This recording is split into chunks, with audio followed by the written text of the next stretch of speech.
ሰላም ክቡራት ተኸታተልቲ ዩቲዩብ ቻነል ሲነማ ስምረን ሎሙ ከም ወትሩ ዝተፈላለዩ ስፖርታዊ ሓበሬታታት ሒዝናልኩም ቀሪብናልና ብምክትታልኩም ብክብሪ ንዕድም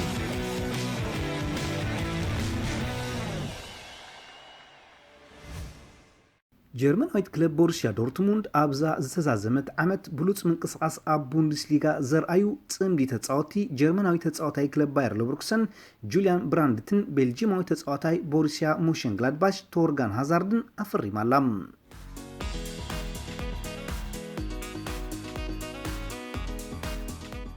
እንግሊዛዊት ክለብ ቶተንሃም የዒንታ ናብ ወዲ 18 ዓመት ናይ ክንፍ ተጻዋታይ ክለብ ሊድስ ዩናይትድ ዝኾነ ጃክ ክለርክ ኣዕሊባ።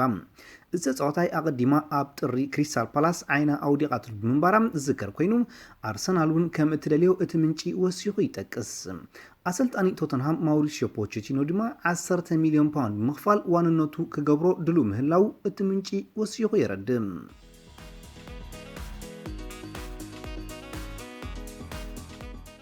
እቲ ብ1976 ምስ ኣርጀንቲኖስ ጁኒየር ተሰሊፉ ክጻወት ዝጀመረ ኣብ ጾታ ዘመኑ 2 ዓመት ምስ ባርሴሎና 7 ዓመት ድማ ምስ ናፖሊ 1 ዓመት እውን ምስ ሰቢያ ተጻወተ ኣገራሚ ሰብ ምስ ኔውልስ ኢልድ ቦይስ ምስ ቦካ ጁኒየርስን ብምጽዋት እዩ ኣብ 1997 ጫምኡ ሰቂሉ።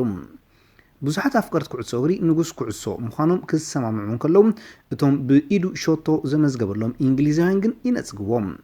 ጣልያን እውን ምስ ናፖሊ ኣብ ዝነበረሉ ግዜ ዘይከፈሎ ቀረፂ ውዶ ኢላ ከተቆረምርም ትስማያ። መብዛሕትኦም ኣፍሪቃውያን ብፍላይ ድማ ናይጀርያውያን ኣብ 1994 ዋንጫ ዓለም ምስ እዚኦም ካብ ምጽዋት ምስ እንስሳታት ምጽዋት ይሓይሽሉ ተዛሪቡ ከም ዓሌታዊ ገይሮም ይገልጽዎም። ብዙሓት እውን ብሰሪ ኣብ ኩዕሶ እግሪ ድራግ ማለት ሓሽሽ ብምጥቃሙ ነቐፌታታትን እገዳታትን ውሒዞም እዮም። ዲያጎ አርማንዶ ማራዶና ሕጂ ድማ ናይ ቅድም ዓርኩ ዝነበረት ሪኮ ኦሊቫ 5 ሚልዮን ዶላር ይእውዶ የኢላ ስለ ዝኸሰሰቶ ካብ ሜክሲኮ ክምለስ እንከሎ ኣብ መዕረፎ ነፈርቲ ቦነስ አይረስ ኣብ ትሕቲ ቀይዲ ኣትዩሎም። ወዲ 58 ዓመት ዝኾነ ማራዶና ንዕለት 13 ሰነ ኣብ ቤት ፍርዲ ብመንገዲ ጠበቁ ማቲያስ ሞራል ክቐርብ ምዃኑ ተፈሊጡሎም። ማራዶና ምስ ሪኮ ኦሊቫ ድሕሪ ናይ 6 ዓመት ዕርክነት ኣብ ወርሒ ታሕሳስ 2018 ከም ዝተፈላለዩ ዝፍለጥ።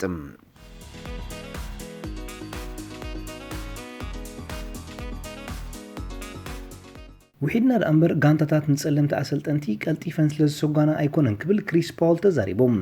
ኣብ ወርሒ መጋቢት ካብ ክለብ ሳውት ዘንድ ዝተፋነወ ፓውል ምስ ጓግ ኣሰልጣኒ ምስ ሕብሪ ዘራኽቦ ነገር የለን፣ ኩዕሶ እግሪ ከመይ ዓይነት ዓውዱ ምዃኑ ንፈልጦ ኢና፣ ጻዕዳ ጸሊም ኢሉ ዝፈሊ ኣይኮነን፣ እንተኾነ እታ ጸለምቲ ኣሰልጠንቲ እተምጽእ ጋንታ ንእሽተይ እንተኾይና ንሕና ክንስጎ ከለና ዝኸፍአ ክመስል ይኽእል እዩ። እቲ መልሲ ቁፅሪ ጸለምቲ ኣሰልጠንቲ ምብዛሕ እዩ። ሓደ ግዜ ሕቶ ወለዶ ድዩ ይብል እየ። ከምቲ ኣብ 70ታትን 80ታትን ሰውራ ጸለምቲ ተጻወቲ እንተዝኸውን ሓደ ለውጢ ምርኣና ክብል ፓውል ይገልጽ። ኣሰልጣኒ ዌስት ብሮም ዳረን ሙርን ናይ ብራይተን ክሪስ ውተንን ካብ መዝነቶም ድሕሪ ምስጓጎም እዩ እዚ ዘረባታት ክቀላቐል ዝጀመረ።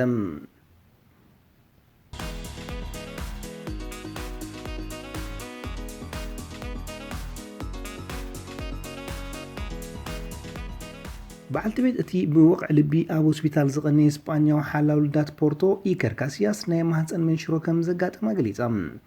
20 ግንቦት ንበዓል ቤታ ዕለተ ልደቱ ኣገሪ ሃዘብ ዓለት ሳራ ካርቦኔሮ ንጽባሒትያ ማለት ትማሊ ንኣዋርሕ በዚ ሕማም ክትሳቐም ጽንሓ ገሊጻ።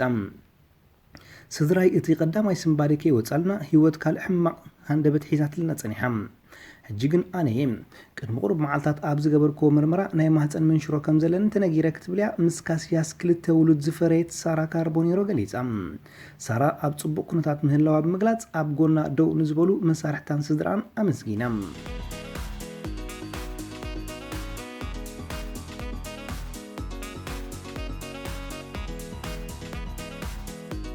ሜሲ ካብ ምስ ሃገራዊት ጋንቱ ኮይኑ ዋንጫ ክዓትር ምስ ባርሴሎና ንዋንጫ ጎባል ክለባት ኤውሮጳ እዩ ዝመርጽ ክብል ዋንጫ ዓለም ዝዓተረ ናይ ቅድም ኣሰልጣኒ ሃገራዊት ጋንታ ኣርጀንቲና ሴዛር ሉዊስ ሚኖቲ ገሊጹ። ሜሲ ኣብዛ ሃገራዊት ጋንታ ሕጉስ ኣሎ ኢለ እየ ዝኣምን፣ ከምኡ እንተዘይከውን ንኽገድፋ ዝኽልክሎ ከም ዘየለ ዝፈልጥ፣ ልዕሊኡ ምስ ኣርጀንቲና ዋንጫ ክዓትር ዘሊ እንተሎ ኣይሓተትክዎን። እንተኾነ ብወገነይ ካብ ምስ ኣርጀንቲና ኮፓ ኣሜሪካ ሻምፒዮንስ ሊግ ምስ ባርሴሎና መመረጸ ክብል ሚኖቲ ይዛረብ።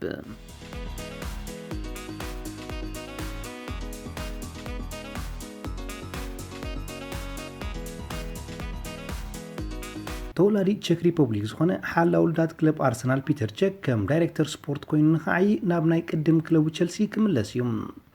ኣርሰናል ንፒተር ቼክ ንምትካ ንጀርመናዊ ሓላዊ ውልዳት ክለብ ዳይናሞ ድረርሰን ማርኩስ ሹቨርት ብነፃ ከተሰጋግሮ እያ። ማንቸስተር ዩናይትድ ንዌልሳዊ ናይ ክንፊ ኣጥቃዓይ ክለብ ስዋንሲ ሲቲ ዳንኤል ጄምስ ንምውናን ኣብ ብሩክኺት በፂሓ። ምጀካዚ ዛጋንታ ንኩሮሻዊ ኣካፋሊ ኢቫን ራኪቲች ክትዕድጎ ብሂጋላ ጋንቱ ባርሴሎናውን ንክትሸጦ ቀረብትላ።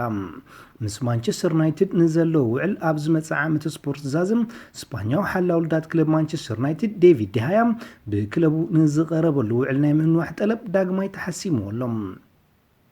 ኦሊግናር ሶልሻየር ንፈረንሳዊ ኣካፋሊ ፖል ፖግባ ኣብ ዩናይትድ ንምትራፍ ከም መስድዒ መዝነት ሓለቓ ጋንታ ክምጥወሉ እዩ። ክለብ ዩቬንቱስ 5 ሚልዮን ፓውንድ ካሕሳ እንተዳ ከፊላ ቸልሲ ንኢጣልያዊ ኣሰልጣኒ ማውሪዚዮ ሳሪ ከተበርክተላ ድልውትላ። ክለብ ቶተንሃም ተፃዋታይ ክሪስታል ፓላስ ዊልፍረድ ዛሃም ብክለቡ 100 ሚልዮን ፓውንድ ብምትማኑ እዚ ድማ ኣዝዩ ልዑል ኮይኑ ስለዝረኸበቶም ኣብቲ ኣይቦርያዊ ናይ ክንፊ ኣጥቃዓይ ኣምቢራቶ ዝነበረት ተገዳስነት ኣቕይማቶም። ኢጣልያዊ ዓላሚ አንቶኒዮ ኮንተ ኣብ ዝሓለፈ ክራማት ካብ ስርሑ ንዘባረረቶ ክለብ ቸልሲ ኣብ መጋባእያ ስለዝረትዓ እታ ለንደናዊት ክለብ 9 ሚልዮን ፓውንድ ካሕሳ ክትከፍሎ እያ። ኣሰልጣኒ ክለብ ደርቢ ፍራንክ ላምፓርድ ንክለብ ኣስቶን ቪላ ረቲዑ ንጋንትኡ ናብ ፕሪምየር ሊግ እንተዳ ፀንቢርዋ ካብ ቸልሲ ንዝተፋነዋ እንግሊዛዊ ተኸላኻላይ ጋሪ ኬል ከፈርሞ እዩ። ክለብ ኒውካስትል ውዕል ኣብቂዑ ንዘሎ ካብ ማንቸስተር ዩናይትድ ዝተሰናበተ ስፓኛዊ ኣካፋሊ ኽዋን ማታ ንክትፀምዶ ትኽእለሎም። ፈረንሳዊ ተኸላኻላይ ራፋኤል ባራን ብክለቡ ሪያል ማድሪድ ከምዚ ሓደጋ ኣፍሊጡ። ክለብ ዩቬንቱስ ምስ ስፓኛዊ ኣሰልጣኒ ፔፕ ጓርዲዮላ ናይ 4 ዓመታት ውዕል ብምእታዎም ዝመፅእ 14 ሰነ ነቲ ስምምዕ ብዕሊ ንህዝቢ ከተፍልጥ እያ። ክለብ ቸልሲ ኣብ ዝሓለፈ ወርሒ ጥሪ ብ58 ሚልዮን ፓውንድ ዝሸመተቶ ኣሜሪካዊ ኣከፋፋልን ናይ ክንፊ ኣጥቃዓይን ክለብ ቦሩሲያ ዶርትሙንድ ክሪስቲያን ፑሊሲች ትማሊ ብወግዒ ምስ ህዝቢ ኣላልያቶም።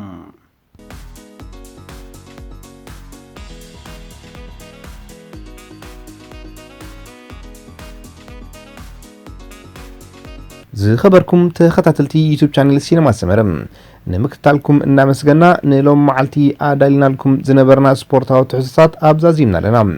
ኣብ ቀጻሊ ብኻልእ ሓበሬታታት ክሳብ ንረኸብ ንኹልና በብዘለናዮ ሰላም እንተዕናን